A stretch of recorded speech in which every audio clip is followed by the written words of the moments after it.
Chapter 17. When Matt woke, the wigwam was dim, but the cracks of brightness around the door flap showed that it was daylight. By the sounds, the village was up and about.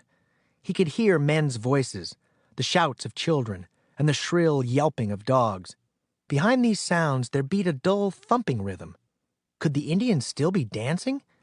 He lay looking about him, at the smoke-streaked walls of woven matting, at the clutter of objects hanging here and there, shapeless garments, cooking pots, odd-shaped bags of animal skin, bundles of dried grasses and herbs. Under the platform where he had slept was an untidy pile of baskets and rolled-up mats. From the heap of ashes in the center of the dirt floor, a wisp of smoke curled upward toward the small hole in the roof. Much of it could not escape and drifted back to hang in thin clouds just above his head. Matt's throat felt tight with it, and he sat up coughing. Then he moved to the doorway, pushed back the flap, and stepped outside. As though they had been waiting, children came scuffling about him, their bright eyes curious. Most of them were naked as little frogs. "Quai," he said uncertainly, sending them into a chorus of giggles. Matt was relieved to see Etienne approaching. "You sleep long time," Etienne greeted him. "Too much bear, reckon." Matt smiled shamefacedly. He still found it hard to take Etienne's sober teasing. Over the heads of the children he looked about the village. Last night, in the darkness and firelight, it had appeared mysterious and awesome. Now, under the strong sunlight, he saw that it was shabby and cluttered. There were a few bark cabins. For the most part, the wigwams were ramshackle and flimsy. On every side, from racks of untrimmed branches, hung rows of drying fish. Scattered heaps of clamshells and animal bones littered the ground. The Indians themselves had discarded the splendor of the night before. Some of them, like Etienne, wore only a breechcloth. Others, faded cloth trousers and ragged blankets. The women had replaced a bright finery with skirts and vests of dingy blue cotton. Now he could see what was making that rhythmic thumping.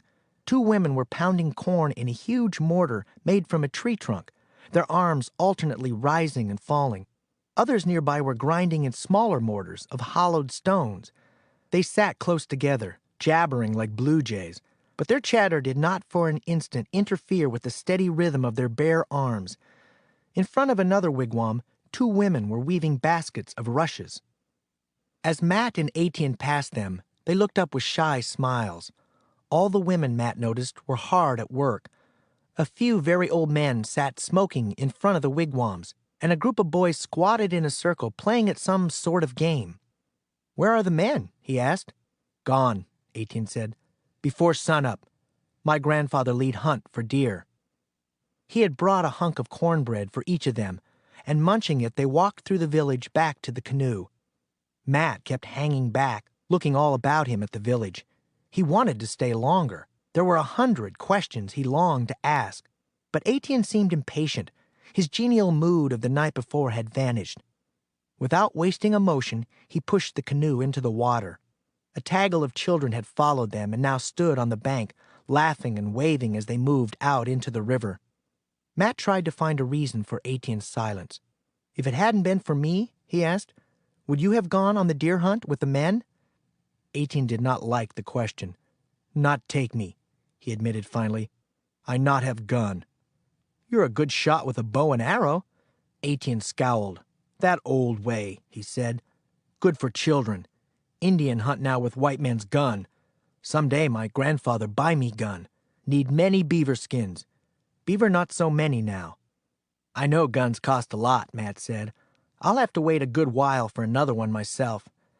Etienne had long since heard the story of Ben's visit. "White man can buy with money," Etienne said. "Indian not have money. One time plenty wampum. Now wampum no good to pay for gun." There was bitterness in Etienne's voice. Matt understood now why Etienne had defended the beaver dam so fiercely. Was it true that beaver were getting scarce? Matt thought of the village they had just left. How very poor it seemed, how few possessions the Indians could boast. For the first time Matt glimpsed how it might be for them, watching their old hunting grounds taken over by white settlers, and by white traders demanding more skins than the woods could provide. As they set off through the forest, he tried to think of a way to lift Etienne's gloom. "That was a mighty fine feast," he said, "and I was glad to see where you live. I'd like to go there again someday." Etienne's scowl only deepened. "My grandmother not want you come to feast," he said finally. "My grandfather say you must. She say you not sleep in her house." "Oh," said Matt lamely, his own pleasure suddenly dimmed. So many things were suddenly clear to him. Why he had been left alone to sleep in the empty wigwam. Why Etienne had hurried him away so abruptly this morning. Etienne had been caught in a family argument and was annoyed about it. "My grandmother hate all white men," Etienne said. When Matt could find nothing to answer, Etienne went on. "White man kill my mother. She go out with 2 squaw to find bark for make basket.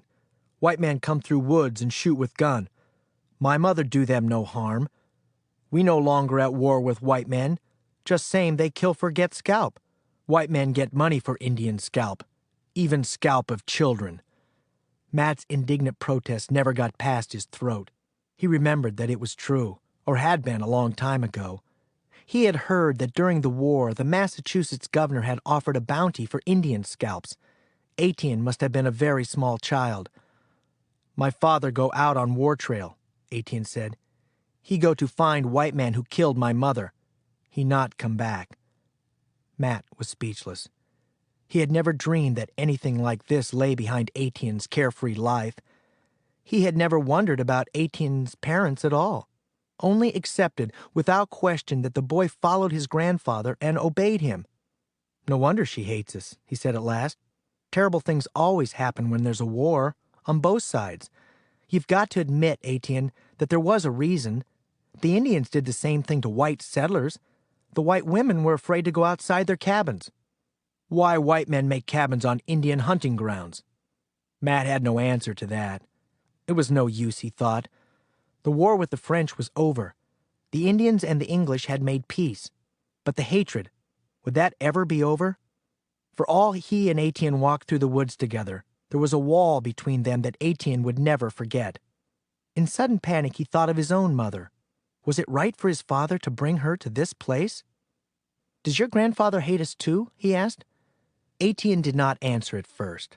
Finally he said, "My grandfather say Indian must learn to live with white man." It was not the answer Matt had hoped for. But Socknies had said he must come to the feast. In spite of the grandmother, Socknies had made him welcome. "When my father comes," he said, "I want him to know your grandfather. I think they would like each other." Etienne did not answer, and they walked on in silence. Discomforted, Matt turned his attention to the trail they were following. Presently he recognized the unmistakable carving of a little animal cut into the bark of a tree.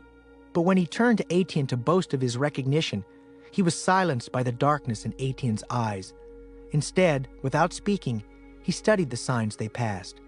He marked fallen trees pointing along the path, small piles of stones, and wherever the trail seemed to vanish, he discovered on a tree the sign of the beaver. When they came out at last on a trail he knew well, he marked carefully the spot where the 2 trails met. Why, he thought in sudden excitement, I could actually find my way to that village. I'm sure I could. But he did not share his thought with Etienne. He knew that unless Etienne took him there, he could never go to that village again. Socknies had only invited him to the feast out of kindness, or perhaps out of fairness for his small share in killing the bear. Would he ever be given another chance?